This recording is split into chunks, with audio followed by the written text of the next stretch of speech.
On the same day city commissioners were sworn in after the 2024 general election, 3 citizens came forward to voice concern about the way elections are conducted in New Smyrna Beach. We recently had an election where Mayor Cleveland received far more than 50%, close to 76% of the vote in the primary, and then went on to the general and got about 72 or 73%.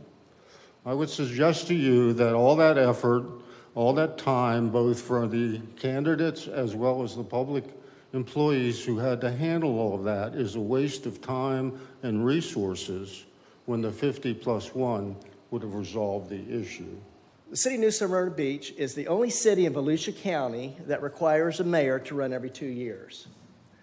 I don't understand that from an economic, financial, just physicality of running an election every 2 years when all of our council members are 4-year terms. I think that's problematic. Mayor Cleveland, you had like a 70% lead, and then you had to continue to run for 2.5 more months, standing out in the sun with me and the rest of them, holding the signs. I don't think you ever sat down. After the holidays, commissioners appointed those 3 residents along with 8 others to study these issues and come up with solutions. After reviewing the city charter over the course of 7 public meetings, committee members voted to recommend these 7 changes, which, as with all city charter amendments, must be voted on by city residents. In this video, we'll show you condensed committee discussion that captures their pros and cons for each item. The first item taken up by the committee was whether to double the mayor's term of office from 2 to 4 years. Some argued doing so would allow them to gain more on-the-job experience and focus on long-term policy goals without the constant pressure of impending re-election campaigns. Others countered that facing voters more frequently enhances accountability, and that doing so would take away voters' option to replace a majority 3/5 of the city commission every 2 years if they feel they're underperforming. Working with all these mayors that I worked with and having, the 2 years, it didn't seem like it was enough time for the mayor to, accomplish goals that they have. You are constantly running for re-election. Same with the House of Representatives in Congress. I think one of the biggest criticisms of the United States Congress is you're constantly running for re-election. And I'm going to join in with that too. And I think what happens when you're always running is that your decisions tend to reflect how you want to win that election. And I think that's a real danger there. I would tend to agree. I think the 4-year term makes sense, and I like the comparison to the House of Representatives. I've always wondered, because as soon as they get elected, they're trying to run again, and they don't pay enough attention to what they're doing. Other than the time constraint, it's the financial strain of running every 2 years. That's a big ask, especially what salaries our commissioners and mayor are paid. In addition to the time piece, the finances, I can only imagine it'd be a distraction because you're focused on being reelected when you should be focused on governing the city, and the other electeds are 4 years, and lining it up for a 4-year term would seem to make sense to me as well. A lot of times the mayor may receive unfair criticism and unfair election results simply because the city's citizens are unhappy with the direction the city's going. And oftentimes the mayor is obviously the most visible person on that. And he's also one that has to stand up, or she has to stand up for an election every 2 years. So something that could be totally outside of the mayor's control may result in the mayor being thrown out unfairly simply because he's the one that's most visible and he's the one that's up for election most often. And there are reasons why the 2-year term is put forward, right? There's a reason that is at 2 years so that you can determine, is the mayor doing the right job? Are you comfortable with that position? So it's, there are reasons for that being there. Contrary argument to doing a 4-year term is the whole purpose of having the 2-year term for the mayor is that every 2 years the citizens can throw out the majority of the commission. Right.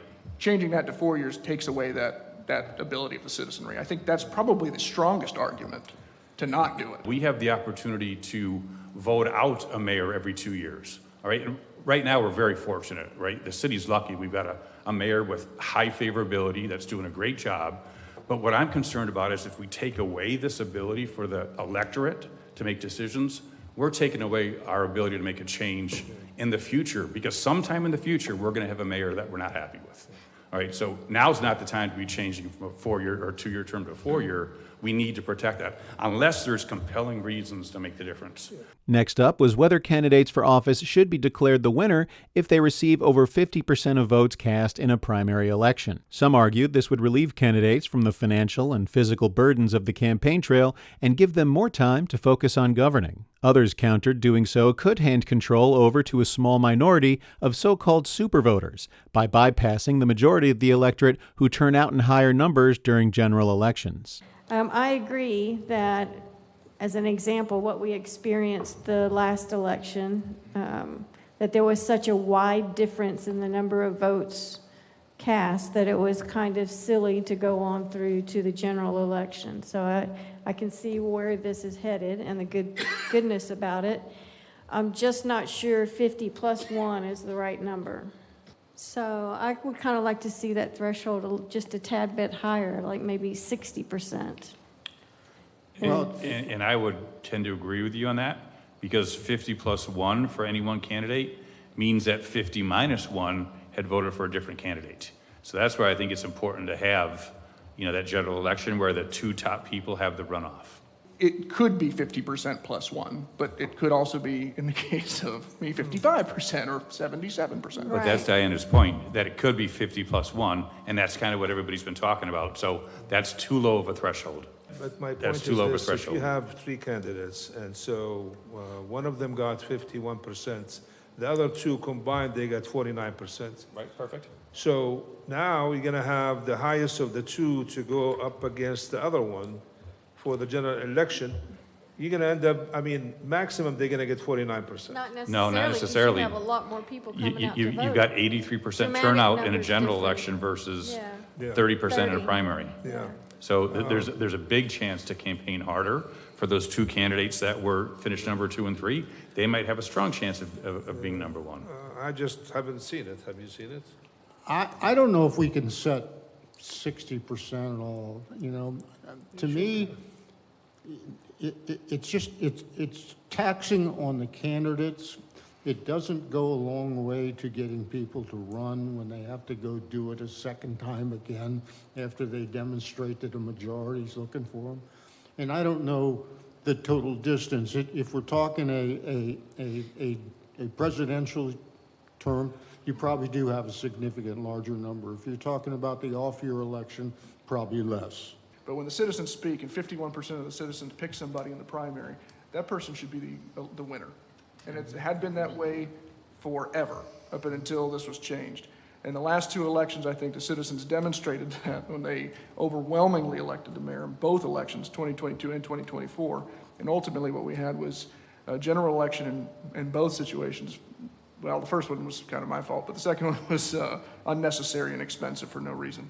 It's expensive, it's time consuming. If you're running for office, here we are trying to give the commissioner and the mayor more money for the work that they do, to honor them for all the time that they put in.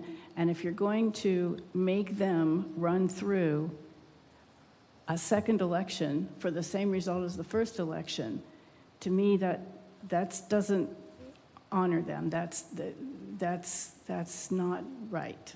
Absolutely. I'd rather see these guys working for us and not having to spend the time and money to run another election that really has already been won.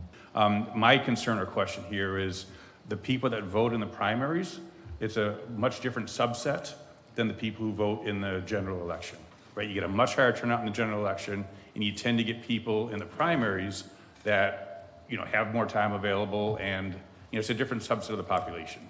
So I'm just concerned about making, a decision for that office based only on the primary results.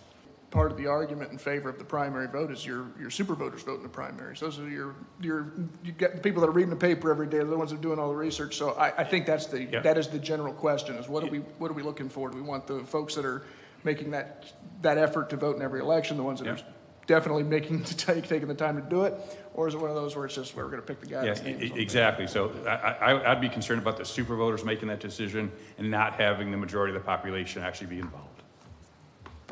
And we get tremendous voter turnout here for the general election and a minuscule voter turnout for the primary.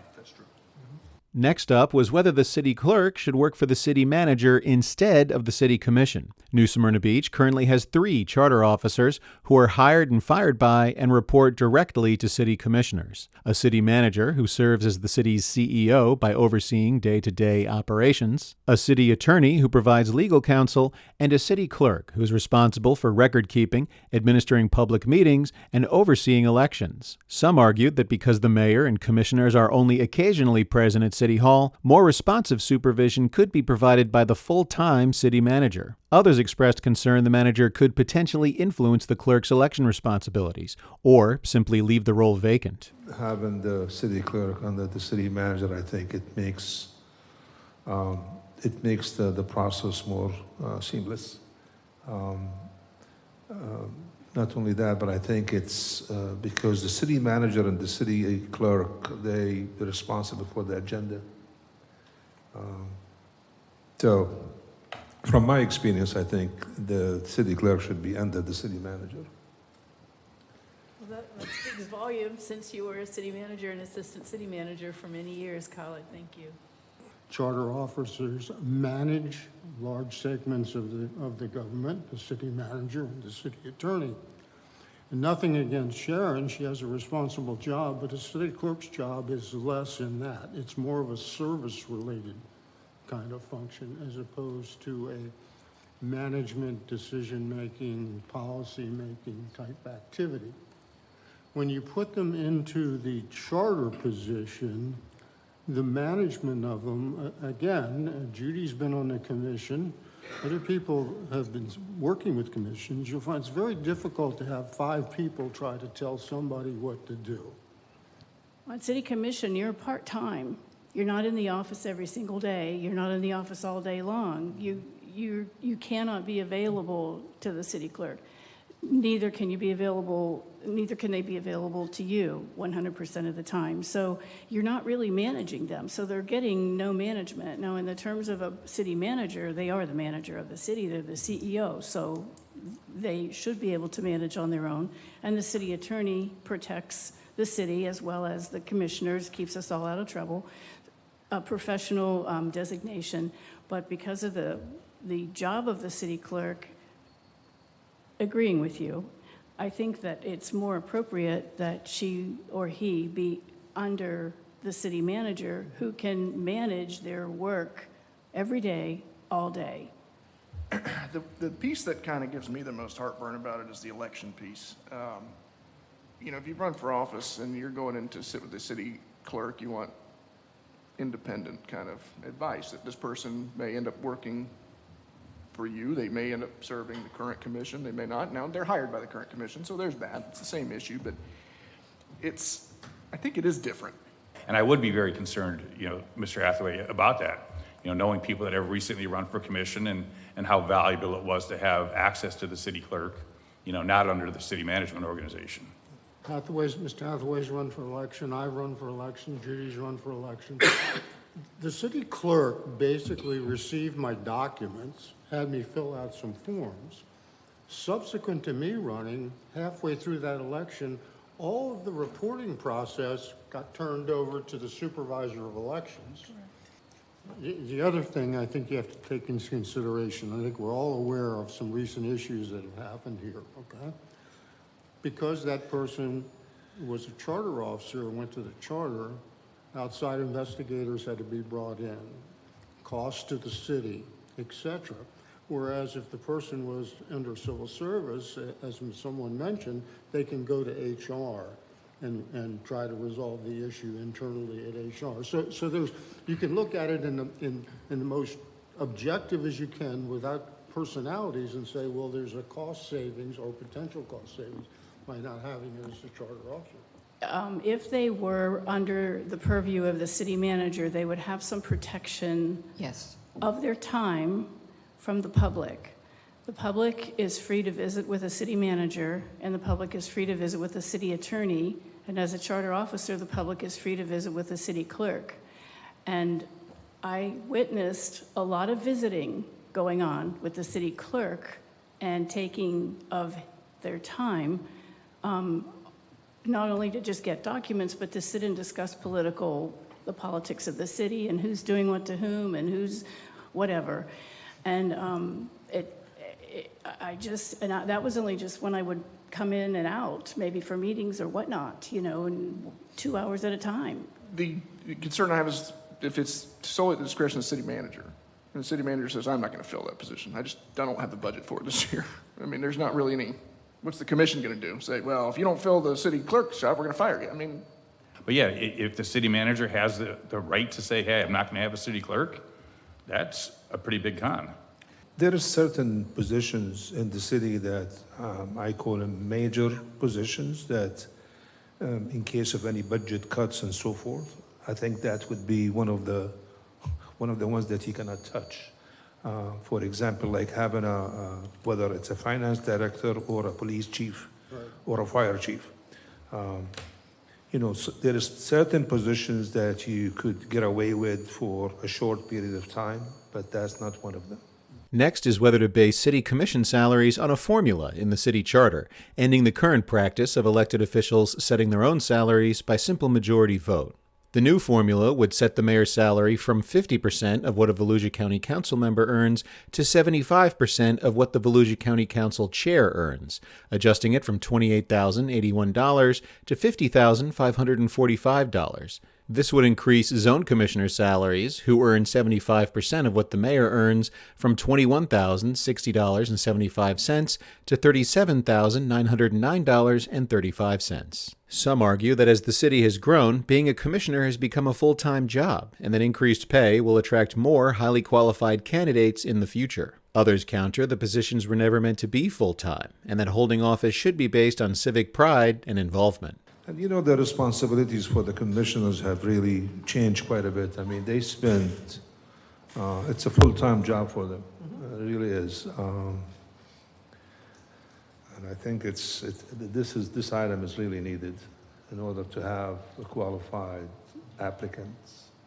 When you break down the hours that are spent preparing for the meetings, let alone the meetings themselves, let alone community events, let alone fielding calls from constituents, if you break that down, they're making less than minimum wage. I mean, there's no question about that. And 100%, you're going to get what you pay for in representation. Nobody's going to get rich doing this, and nobody does this to get rich. But if you want folks that are going to sacrifice what is ultimately all of their free time, then they should be justly compensated for that. I think some of us know our prior city mayor decided not to run after he successfully ran one and he came back for a second term. And I think some of that was financially motivated. It's very hard for someone that's not retired or a fixed pension to sit on this diocese.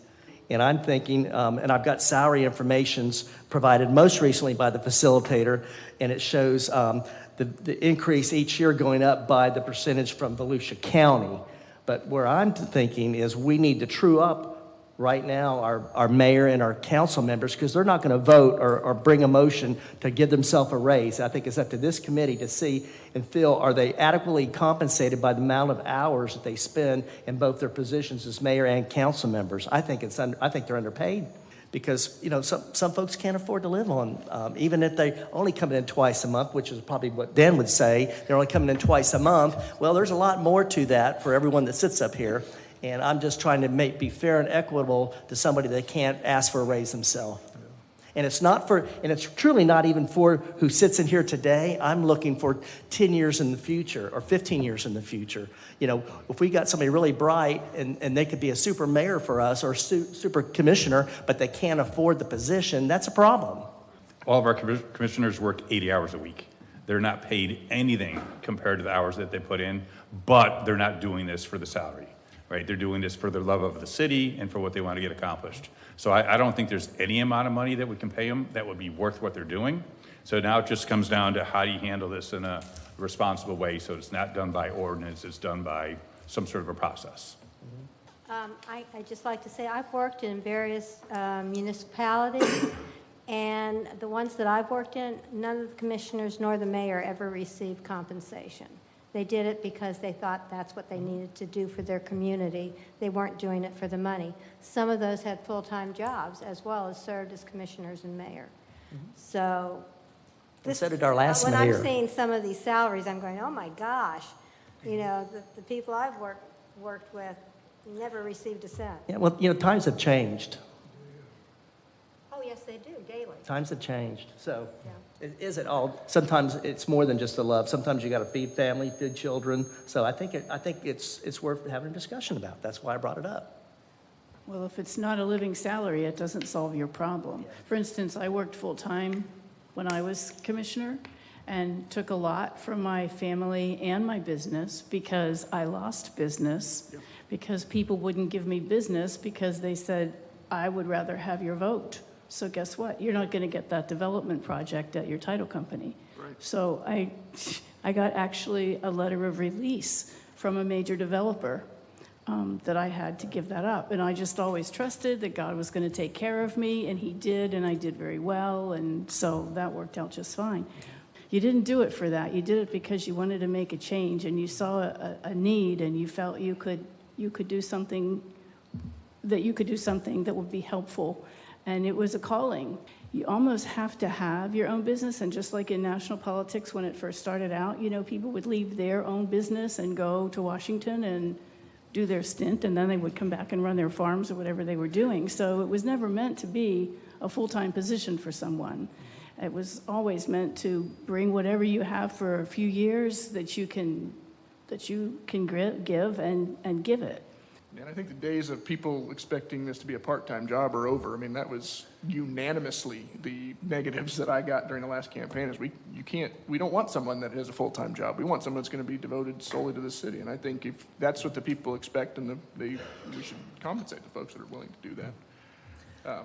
As far as throwing a number out there for discussion purposes, it's 50% of the county council. Just for discussion purposes, what if we upped that to 75% and then included a CPI? So in effect, giving the total commission a 50% raise, right? You're going from 50 to 75, which is a 50% raise. And then basically presenting that to the electorate to say, we would like the electorate to approve giving all of our commission members a 50% raise. Okay? Yeah, and they get the choice, and they might Yeah, tell they us get the to go choice. So pound they're sand, going you guys are nuts. They're going to say, you got to be kidding me. Right? So we just get back to what do we gain from that? Is that going to attract a better mayor? Is that going to attract better commissioners? Is that going to make our commissioners, more willing to spend all the hours that they spend out here today? I don't think we're going to gain much from that, but we're going to get the public looking at the commission and saying, who do you think you are? Well, So unfortunately, my just because it concern. wasn't handled properly in the past.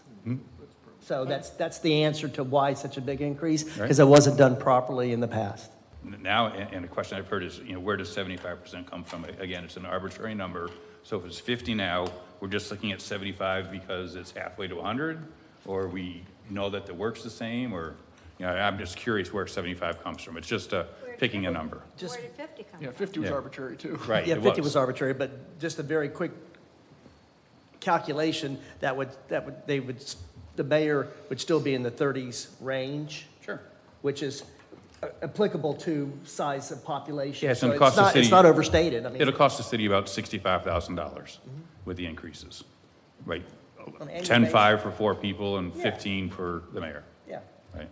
Would it be appropriate to say that this would bring those salaries to be commensurate with other cities of our size Getting closer. around the country? It's getting closer. So could that be part of the verbiage that would be something that if I saw that, I might vote for it. Yeah. There's got to be a better way than to make these guys, to put this in the charter or to make them vote for it themselves, because, it's not fair to them to have to do that, and I don't think it belongs in the charter, although since we passed it, we'll agree to the maximum amount. I just would hope that when we give this stuff to the commission and the mayor and they look at it, we are making recommendations. They don't have to do what we're saying. That is correct. And that at that point, maybe some other solution can come up, that we can figure out a way to get these guys more money without them having to vote on it themselves. Next up was a recommendation introduced by committee member Palmer Wilson to change city government's role in historic preservation by encouraging it through incentives such as grants and tax credits rather than mandating it by creating local historic districts and giving oversight to a citizen-led historic preservation commission. Others countered that relaxing such efforts by making them voluntary could eventually lead to the city losing its historic character. So what I proposed here is not an abandonment of historic preservation, but a recognition that the historic preservation that we're talking about is predominantly private property. It doesn't belong to the city. And if you look in my suggested rewrite, I covered the city property pretty clearly, that there would be a continued support for that activity.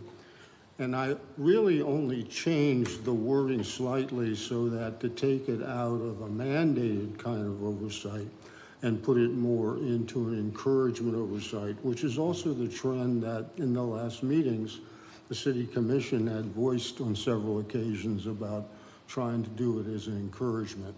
The encouragement to create local historic districts has already been tried twice and turned down by the citizens.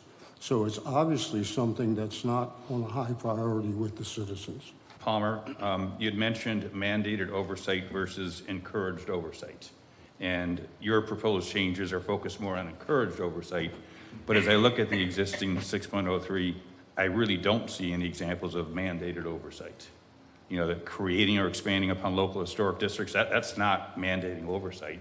And that's not taking, you know, rights away from homeowners. But it is, because when you make it a local historic district, you're mandating oversight. That's the key issue here. The national has none. Only the local can have that kind of oversight. The charter basically is attempting to just say very generally, just like we did with the last two sections, that we want to create and expand local historic districts. This city is one of the most historic cities in Florida. I think it's pretty clear that the citizens want that for all kinds of different reasons.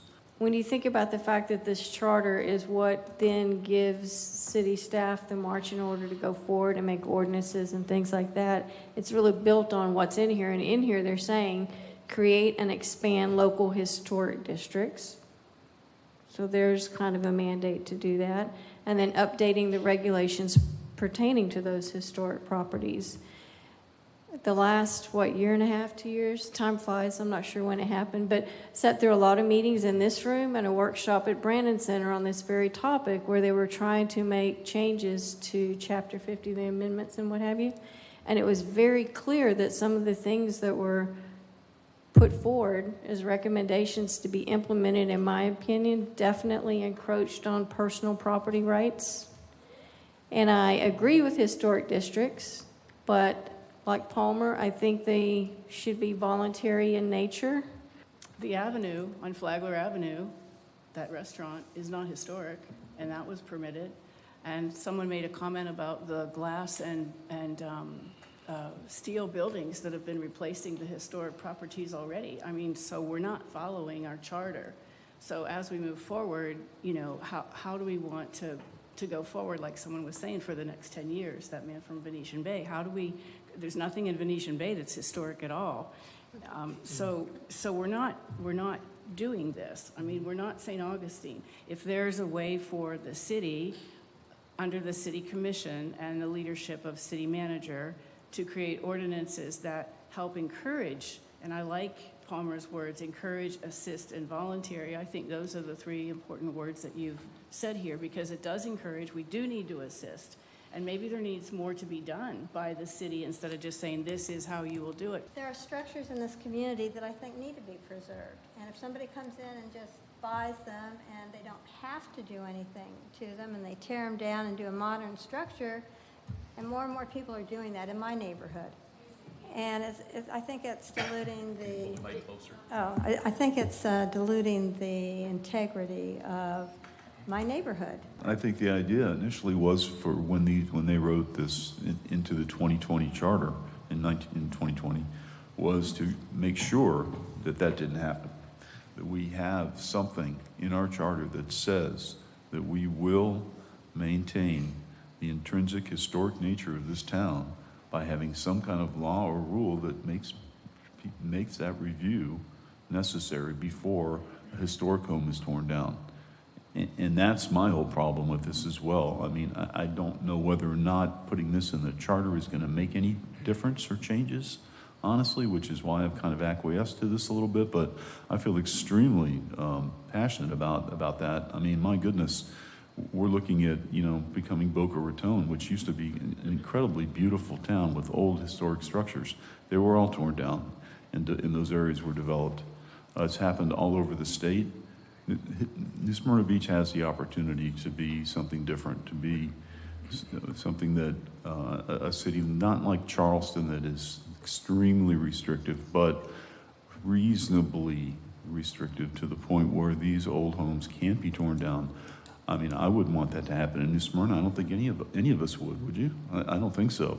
I mean, we're leaving a legacy here by maybe watering this down a little bit too much. What I'm trying to do here is to guide it over to, if you want to be in the historic business, then you can opt into it. If you don't want to be in the historic districts, you can't be forced into it. And that's basically what we're talking about here. So I really don't want to take any teeth out of what we've got as it's written now, because, you know, we do need to find a way to preserve the historic character of the city. It's disappearing all the time with changes that take place in Flagler and changes that take place in Canal. So we got to find a way to continue to preserve that. And if our issue is about disclosure, let's address disclosure and not rewrite the vision statement that we have. We are an old city, and we want to create historical opportunities. And I think let's look at the opportunity of what's tax incentives, what can the city do to help support that. I think what we don't want is we don't want somebody that's 95 years old that has a house that has some damage, and now they're stuck in this weird situation where now they've got to go get this special permission to fix up their property in a certain way that meets some third-party board's opinion, and they don't have the financial ability to do so. I don't see a lot of houses being torn down that are beautiful that can really be repaired properly. I'm not seeing that. Most of the ones that are being torn down and demolished are ones that need to be torn down and demolished. So if it was rampant, I'd say, okay, we have a problem. But right now it's not rampant. And I think that people are taking as much time as they can to restore the houses that they have. And I think our community looks beautiful. And I think the message that we send here is that, you know, we want to support that. And if there's any tax incentives, if there's any other city support that maybe I'm unaware of, I think that needs to be the direction that we drive the bus. Next up was a recommendation introduced by committee member Farley Palmer to add aspirational language about arts and cultural events to the city charter. Other than minor definition tweaks and some discussion over public versus private patronage of the arts, this item went largely unchallenged. In New Smyrna Beach, we have a thriving art and culture community. We have, we have an art district. We have a bunch of different nonprofit and for-profit art groups. When people drive into the city, they see murals on the wall. I mean, it's a very important part of New Smyrna Beach, and it certainly should be part of this document. So all the 6.05 section suggests is that the city will, in order to preserve and enhance the quality of life for citizens and visitors, shall strengthen its commitment to arts, cultural, and music community by providing resources and assistance for community arts and music events, providing assistance in the form of accessing grant opportunities or other funding sources to facilitate the continued development of its arts and music community, and provide resources wherever possible to preserve the cultural history of the city. It was intentionally written to be something that was not meant to be restrictive or to suggest that we need to make any new laws or changes. Here, was the idea behind this. However, it certainly does round out and should be included in the sustainability section. I think that's pretty clear. You know, the inclusion of culture and art in a city charter isn't just a matter of aesthetics, of the city being pretty or something. It's an organizational choice, a strategic choice that can transform communities. The approach aligns with broader objectives of sustainability, community engagement, economic vitality. Cities that recognize the value of culture and incorporate such measures in their charters will ultimately create more vibrant, dynamic, and cohesive urban environments for all residents.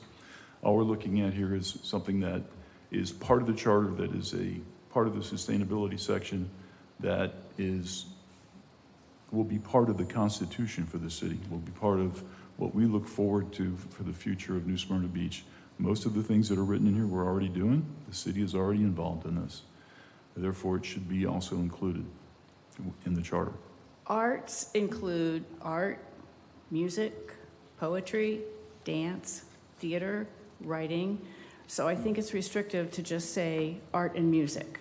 So I would suggest we use art and cultural endeavors, which kind of covers everything. Yeah. We're not creating anything new here other than making a statement for the city. You guys realize that if we can get this through and if the city approves it, we'll be setting ourselves apart completely. This will be you talk about unique character. I mean, the city of New Smyrna Beach will have a charter that includes some really, really cool stuff that other charters don't. And I know there's lots of discussion about what should be in a charter and not. And I thought we had a great discussion on that. And there may be some stuff that that is a little too restrictive. But at that point, considering this is very non-restrictive, it's very general, and I think it fits very well in the sustainability section. The committee's final recommendation was to give city commissioners the power to call for changes to the city charter at any time. But if they don't, one should be required at least every 10 years. So right now, the charter specifically says every 10 years. They're asking it to give you basically more leeway to call it whenever you would want one. Okay, so Or as requested, 10 years or as requested. So it's going to happen every 10 years, or it could happen sooner if it's requested sooner. I would like to open the floor to discussion to simply edit that to say at least every 10 years, so then they have the discretion as to have it as often as they like. I've thought about this a lot, actually. I think it should be every 5 years. Anybody else agree with me on that? There should be more frequent charter reviews than 10 years? What do you think, Palmer? I don't object to that. I think that makes sense, and I think that would also bring to point the issue that I'm making, that sometimes we put things in charters that shouldn't be in charters, and it would enable us to get it out faster. And Mark, the only problem with that 5-year thing is you have your elections every 4 years. So you're always going to be in the middle of a special election if it's every 5 years. Whereas if we choose the language that you said, at least every 10 years, that leaves it wide open for them to do it 1 year or 3 years or whenever they want. As time goes on, these city charter reviews are becoming more and more important. I mean, this is I've said it before, and we've all said it, it's a constitution. This is the framework that we're going to move forward from in the city.